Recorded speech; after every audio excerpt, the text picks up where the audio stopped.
des amicales de l'université de Cheikh Anta Diop de Dakar bi ñu mujjee annulé nu mu fa demee woon noonu.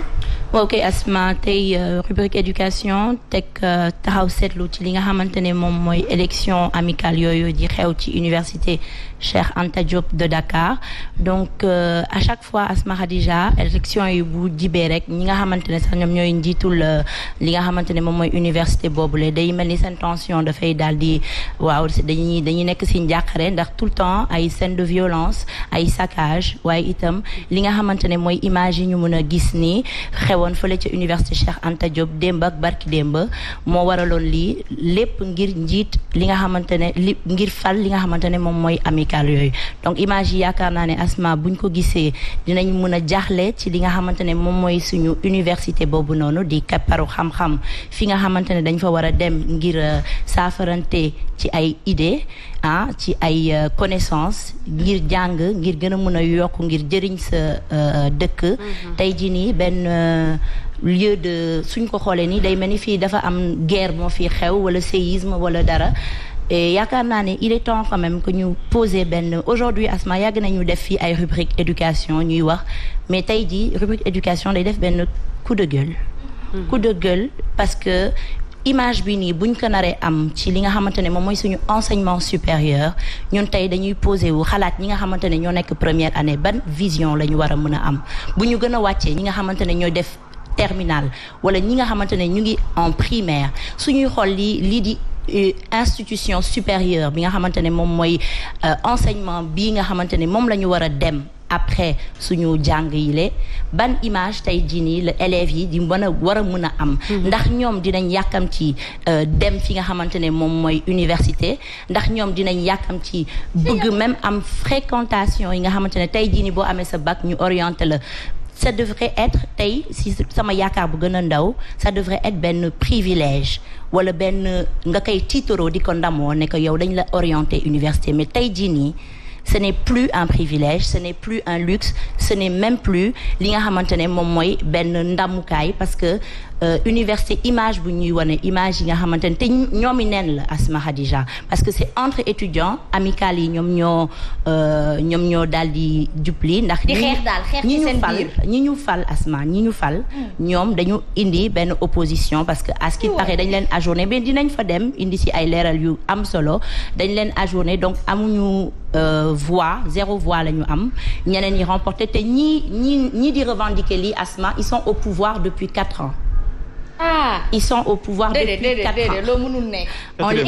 étudiant ñii xeex nguur yi fii yàgg ñoom ñooy nangu yàgg ca nguur ba di xeexante ngir toog ca nguur li neex na ba dee jàngaleen yóbbu foofu la donc loolu noonu loolu jàngaleen fa yóbbu waaye tey jii nii lan la ñu war a posé wu mooy lan mooy rôle amical ci biir université rôle amical en tout cas ci niñ ko xamee li taxoon ñu sanc ko mooy ñu mun a def médiation entre ñi nga xamante ne ñoom ñooy ñi nekk ci njiit bi ñi di jiite université bi ak étudiants yi donc tey jii nii bu ñu demee ba loolu noonu war a mën a indi ay xeex ba di indi situation bu mel nii dafay mel nii tey jii nii enjeu yi nekk ci ginnaaw ñun dañ ko desee xam wala dañ ko desee maîtriser te comme li nga wax Asma sànq mooy bu fekkante ne ñoom dañuy xeex wala dañuy c'est contradictoire c'est très contradictoire ndax tey jii nii ñu ngi fiy dégg ay 3e mandat du am ak ñoomin seen te fii ils sont à leur 4e année quand même et c'est eux qui revendiquent un pouvoir. te lii kaala da nga bàyyi ma nuyu madame Cissé ndax rouge d'argent bi daf ma neex comment vas-tu. jox ma bleu bi rek ma jox la rouge bi amul problème. ça va Asma nuyu naa la bu baax di nuyu Christopher di nuyu Soxna Fall waaye itam Germaine waxtaan bi am na solo képp koo xamante ne yaa ngi ni seetaan nga bokk ak ñun waxtaan bi rek ndaxte université moom foog ñu dugg fa li ñu fa war a wax Germaine dafa bëri. fii la ñuy wax université virtuelle ñu ne naam mbiri doyut ñu ne leen université physique bi dafay am solo ndaw yi di fa dem di tàggatu ngir nekk ay borom xam-xam waaye su fekkee ni ñoom ci seen bopp waaye politique gi la ñuy def référence yëngu-yëngu bi adrénaline bi nekk ci seen deret te ndaw dafa ànd ak adrénaline moom la ñuy bëgg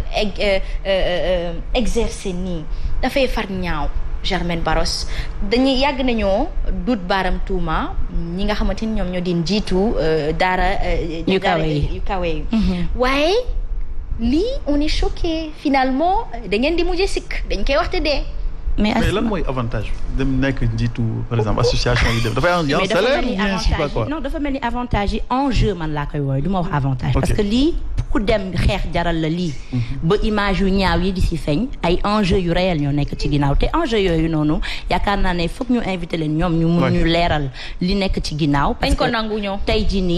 nii lii dafa ñaaw tey sooy toog di xool ne mun nañ la seetaan mun nañ la xool yow ñi nga xamante ne yow yaa war a joxe exemple de réussite parce que tey ku am bac ñu orienté la université Cheikh Anta Diop qui est une université renommée partout dans le monde qu'on se le dise elle a perdu de sa grandeur notre université et c'est bien dommage te Asma fii laa fi def benn appel ci ñi nga xamante ne ñoo yore éducation nationale ñi nga xamante ne ñoom ñoo yore enseignement supérieur je pense qu'il est quand même temps qu'on se le dise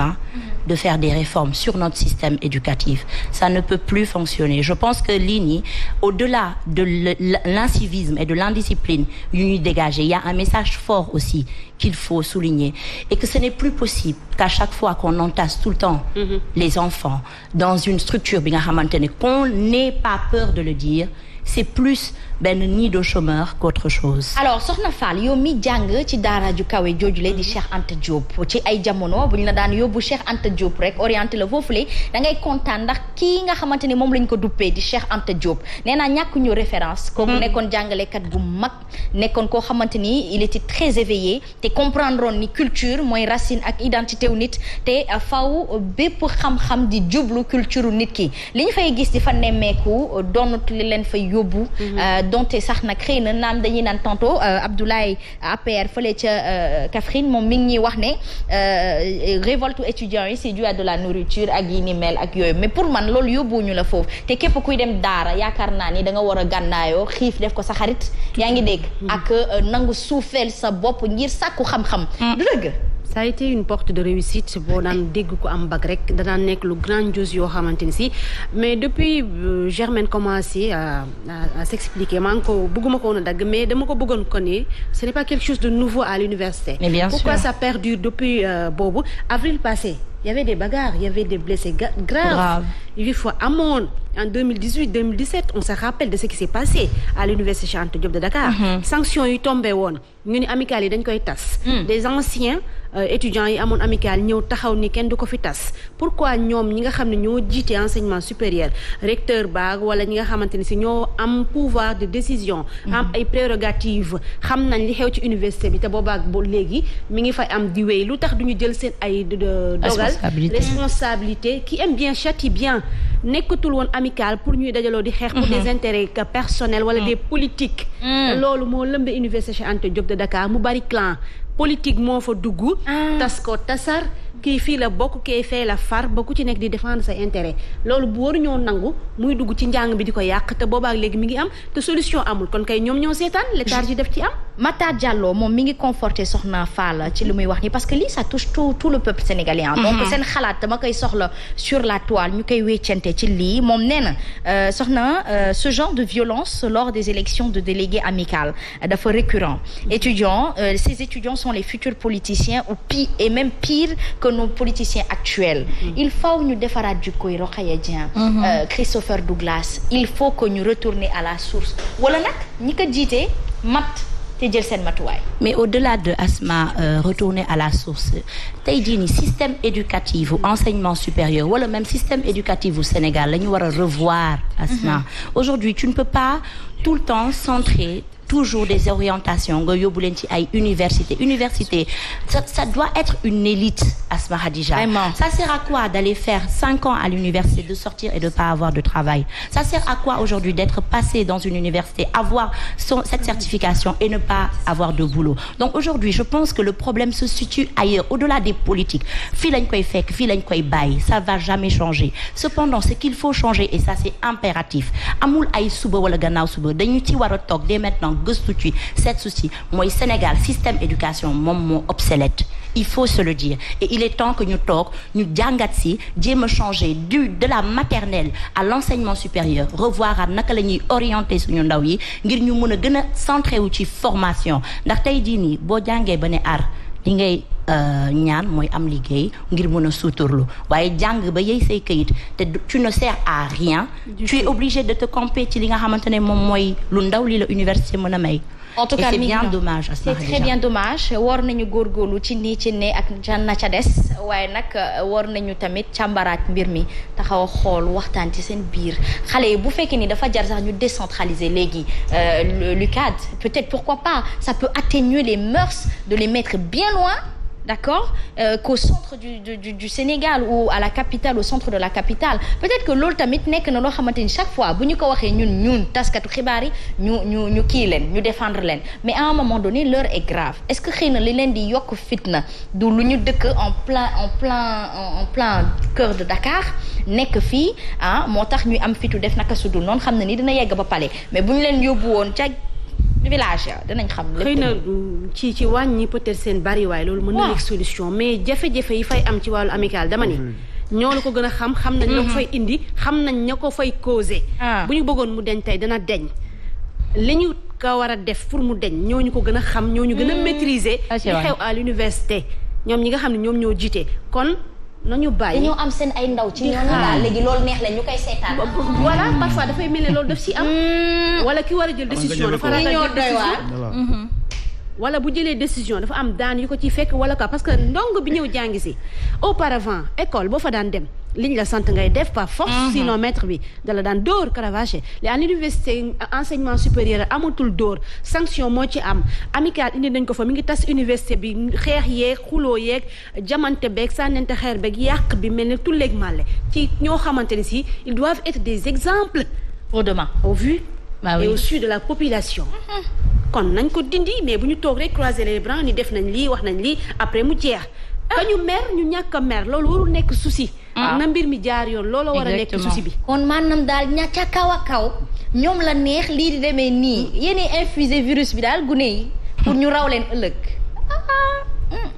mic laa ci def mic qu'on dit au bébé mic asma ñi jàng bu ñu melee nii ñi jàngul kon nan lañ war a mel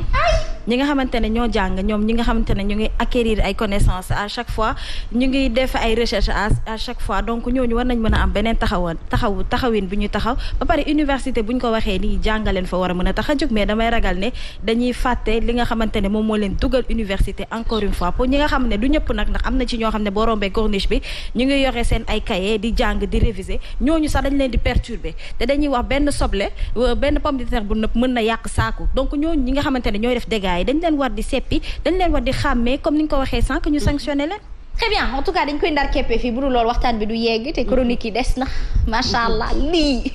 scandale sur scandale j'adore mon pays vous l'adorez votre pays n'est-ce pas? Oui, je l'adore.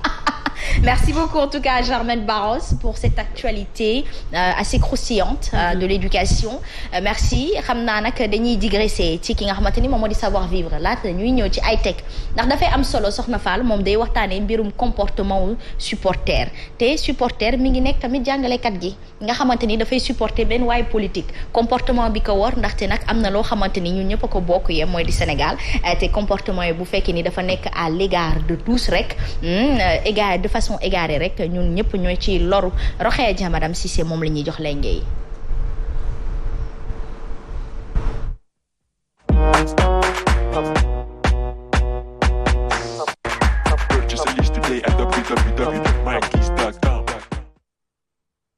Aïcha ñu waxtaanee comportement d'un supporter le bon comportement n'est-ce pas. voilà tey damay ànd ak Soxna Fall rek ñu daal di dugg ci sport bi daal di dugg fi nga xamante ne mooy stade dem ci tribune yi xool li nga xamante ne moo fay jafe-jafe yi ñu daal di koy indi comme li Germaine wax dëkk bi dañu war a xoolaat comportement yi mais à chaque fois savoir vivre beeg savoir être bi aussi dañ ko war a xoolaat bu baax ndaxte kenn ku ci nekk.